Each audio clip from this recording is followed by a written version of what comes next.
In this video, I'm going to show you how I turned a boring bit of plywood into this delightful tongue and groove effect panelling. So why not just tongue and groove it? In this instance, I just did it for ease of installation. If I'd used actual tongue and groove cladding, would have needed more battening behind it. Would have also needed a lot more fixings between the tongue and groove cladding and the batten structure behind it. Whereas with this, I just needed 6 screws, one in each corner, and then a couple in the middle.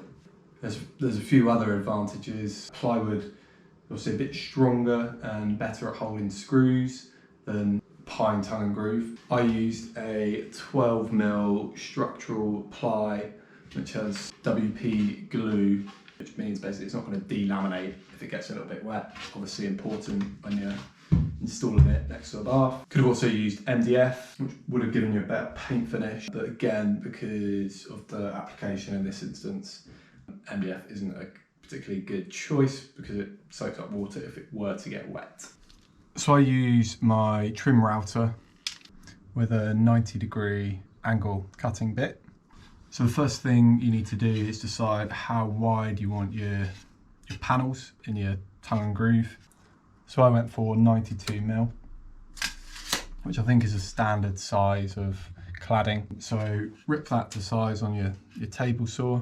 So then you also need to measure how wide your router faceplate is, so you can figure out what the distance from the side edge to the very centre of your router bit is. So mine's 90mm wide, so I know that the centre of the bit is 45mm. You'll probably want to do a few test cuts, adjusting the height of the bit, depending on how deep you want your grooves. I think about 3mm is good. Say that I've decided that I want my first groove here. I can make a mark there, just label cut next to that. Now obviously you can't just line your jig up against that first line. You need to offset it that way by half the width of your faceplate, which in my case is 45.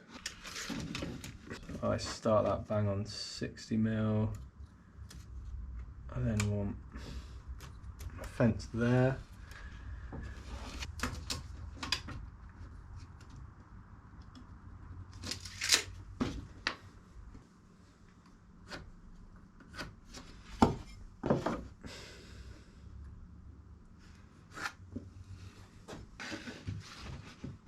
If I clamp my jig there, it should do a groove in the right spot.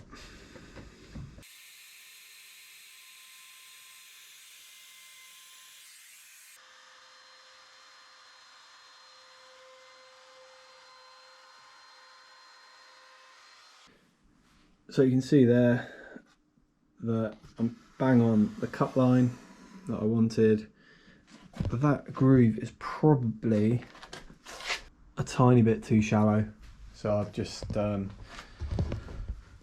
exposed a bit more of the router bit.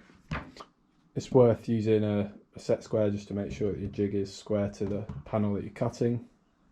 Then whilst your jig's still clamped in position, you can just run your next line down the other side, and then by clamping it, moving it across, clamping it in that position with it lined up against this mark here, you'll then get another groove that's exactly in the right place.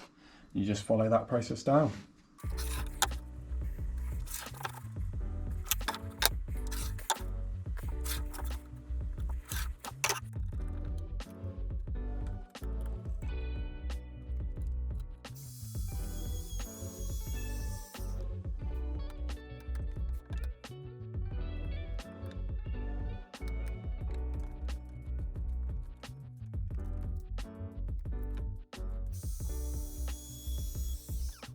Now you should be able to see that that first one that I did was a bit too shallow. Second one a little bit too deep.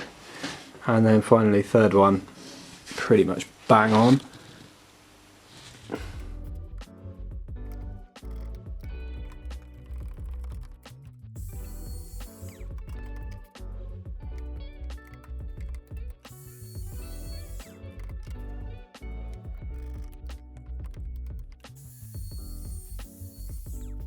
Once you've done all of your cuts, you then just want to give the grooves a slight sand just to tidy up the edges a bit, and then clean up all your sawdust, and then you're ready to paint.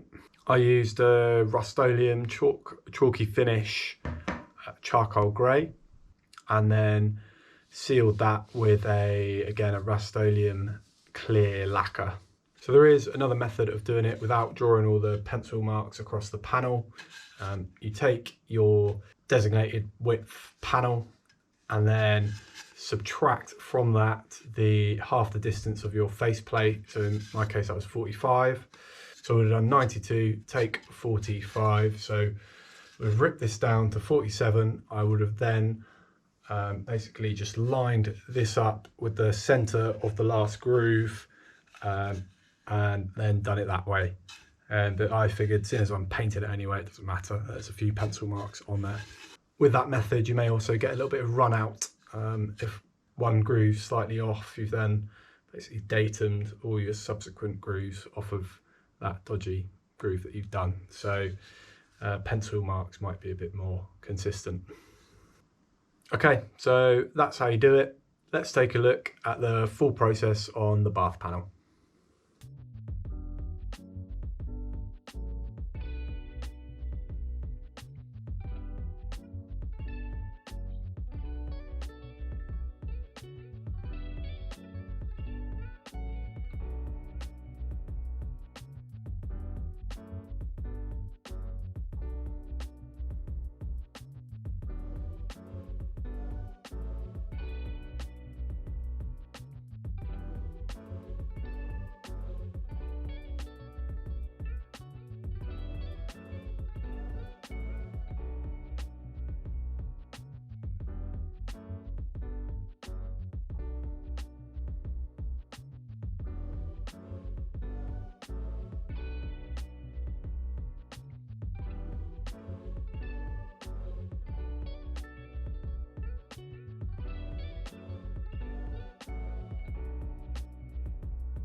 So thanks for watching. If you found this video useful, please give it a like, subscribe if you haven't done so already, and I'll see you next time.